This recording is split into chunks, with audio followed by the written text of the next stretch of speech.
can and should culture, the arts and creativity continue to play in our society?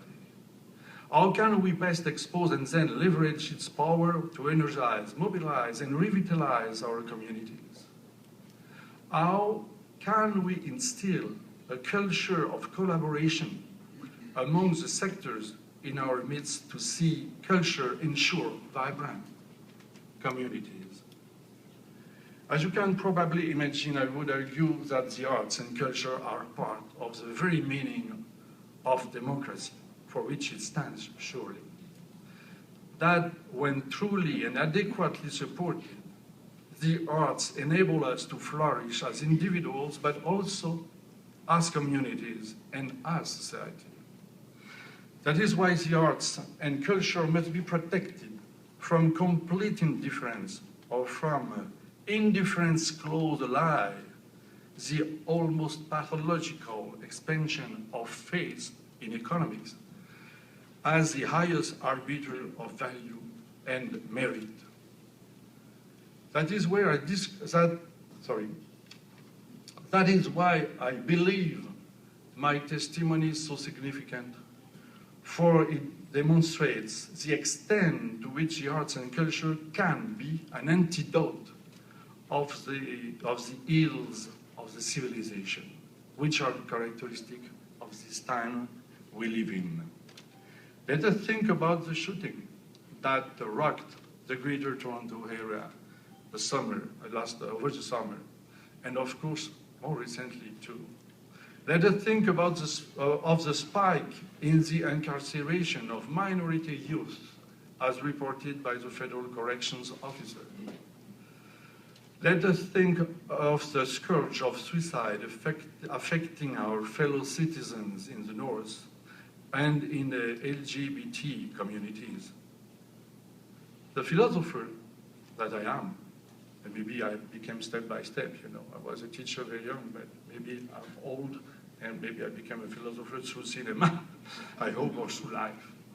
The philosophers that I am would argue that the individualism that has spread over the last 30 years has allowed greater autonomy for the subject and expanded freedoms and personal responsibility. And that is a good thing. But with the change has come a deterioration in traditional solidarities, a fragmentation of individuals, a weakening of the sense of civic duty, self-centeredness, and indifference to the plight of others. Concomitantly, we have witnessed a tendency to devalue or undervalue the importance of the arts and culture in our society. This is very troubling because we should never forget that the first traces of mankind humanity, the first step beyond barbarity, are works of art from the farthest reaches of our history, stony mountainsides, cave walls, or the middle of an African desert. After everything else disappears in a civilization, what remains? It is culture. It is culture. When you have a big earthquake, as we had in Haiti, you know, what remains? Culture. Then the day after the earthquake, people were singing and dancing on the street, only to be alive, only to say, we are alive. That's it. So, that is why today art remains a powerful tool for communication, socialization, and the intermingling of culture. You can find China in Montreal, the Louvre in Quebec City, Art Negre in Vancouver, Haitian paintings in Calgary, and a Palestinian artist in Toronto.